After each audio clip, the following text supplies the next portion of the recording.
Matthew chapter 26, verses 36 through 56. Then Jesus went with them to a place called Gethsemane. He told his disciples, "Sit here, while I go over there and pray." He took with him Peter and the two sons of Zebedee, and he began to be sorrowful and distressed. Then he said to them, "My soul is very sorrowful, even to the point of death. Stay here, and keep watch with me." He went a little farther, fell on his face, and prayed. He said, "My Father, if it is possible, let this cup pass from me. Yet not as I will, but as you will." He came to the disciples and found them sleeping. He said to Peter, "So, were you not able to stay awake with me for 1 hour? Watch and pray, so that you do not enter into temptation. The spirit is willing, but the flesh is weak." He went away a second time and prayed, "My Father, if it is not possible for this cup to pass from me unless I drink it, may your will be done." Again he returned and found them sleeping, because their eyes were heavy. He left them again, went away, and prayed a third time.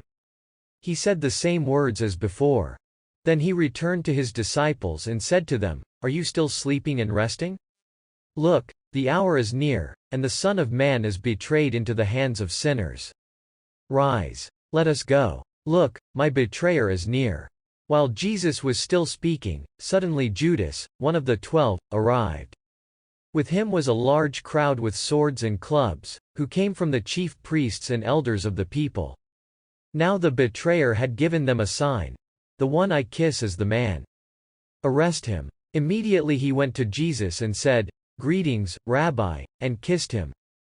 Jesus said to him, "Friend, why are you here?"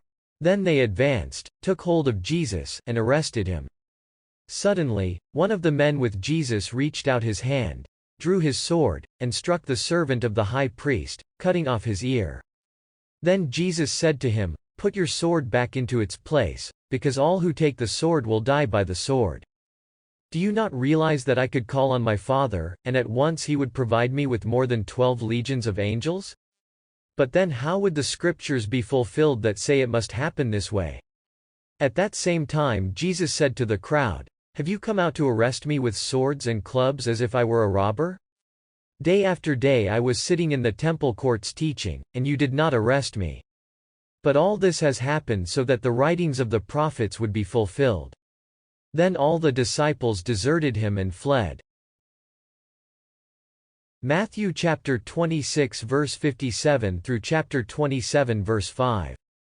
Those who had arrested Jesus led him away to Caiaphas, the high priest, where the experts in the law and the elders were assembled. Peter was following him at a distance and went as far as the courtyard of the high priest. He went inside and sat down with the guards to see how it would turn out. The chief priests and the whole Sanhedrin were looking for false testimony against Jesus so that they could put him to death. They found none, even though many false witnesses came forward. Finally 2 came forward and said, "This fellow said, 'I am able to destroy the temple of God and rebuild it in 3 days.'" The high priest stood up and said to him, "Have you no answer? What is this that these men are testifying against you?" But Jesus remained silent. Then the high priest said to him, "I place you under oath by the living God. Tell us if you are the Christ, the Son of God." Jesus said to him, "It is as you have said. But I tell you, soon you will see the Son of Man sitting at the right hand of power and coming on the clouds of heaven." Then the high priest tore his robes and said, "He has spoken blasphemy. Why do we need any more witnesses? See, you have just heard the blasphemy. What do you think?" They answered, "He is deserving of death." Then they spit in his face and punched him. Some slapped him and said, "Prophesy to us, Christ. Who hit you?" Meanwhile Peter was sitting outside in the courtyard. A servant girl came to him and said, "You were also with Jesus the Galilean." But he denied it in front of everyone, saying, "I don't know what you're talking about." When Peter went out to the entryway, someone else saw him and said to those who were there, "This fellow was with Jesus of Nazareth." Again Peter denied it with an oath and said, "I do not know the man." After a little while those who stood by came and said to Peter, "Surely you are also one of them because even your accent gives you away." Then he began to curse and to swear, "I do not know the man." Just then the rooster crowed. And Peter remembered the word Jesus had spoken, "Before the rooster crows, you will deny me 3 times." And he went outside and wept bitterly. Early in the morning, all the chief priests and the elders of the people reached the decision to put Jesus to death. They bound him, led him away, and handed him over to Pontius Pilate, the governor. Then when Judas, who had betrayed him, saw that Jesus was condemned, he felt remorse. He brought back the 30 pieces of silver to the chief priests and elders and said, "I have sinned by betraying innocent blood." But they said, "What is that to us? That's your problem." He threw the pieces of silver into the temple and left. Then he went out and hanged himself. John chapter 18 verse 28 through chapter 19 verse 16.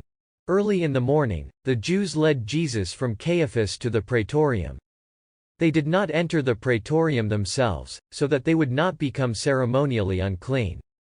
They wanted to be able to eat the Passover meal. So Pilate went out to them and said, "What charge do you bring against this man?" They answered him, "If this man were not a criminal, we would not have handed him over to you." Pilate told them, "Take him yourselves and judge him according to your law." The Jews said, "It's not legal for us to put anyone to death." This happened so that the statement Jesus had spoken indicating what kind of death he was going to die would be fulfilled. Pilate went back into the praetorium and summoned Jesus. He asked him, "Are you the king of the Jews?" Jesus answered, "Are you saying this on your own, or did others tell you about me?" Pilate answered, "Am I a Jew? Your own people and chief priests handed you over to me.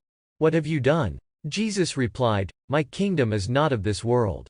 If my kingdom were of this world, my servants would fight so that I would not be handed over to the Jews. But now my kingdom is not from here." "You are a king then?" Pilate asked. Jesus answered, "I am, as you say, a king. For this reason I was born, and for this reason I came into the world, to testify to the truth.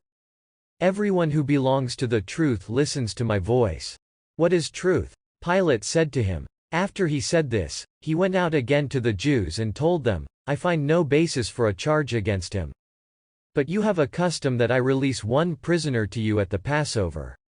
So do you want me to release the king of the Jews for you?" Then they shouted back, "Not this man, but Barabbas." Now Barabbas was a rebel. Then Pilate took Jesus and had him flogged. The soldiers also twisted together a crown of thorns and placed it on his head. Then they threw a purple robe around him. They kept coming to him, saying, "Hail, King of the Jews!" And they kept hitting him in the face. Pilate went outside again and said to them, "Look, I am bringing him out to you to let you know that I find no basis for a charge against him." So Jesus came out wearing the crown of thorns and the purple robe. Pilate said to them, "Behold the man." When the chief priests and guards saw him, they shouted, "Crucify! Crucify!" Pilate told them, "Take him yourselves and crucify him, for I find no basis for a charge against him."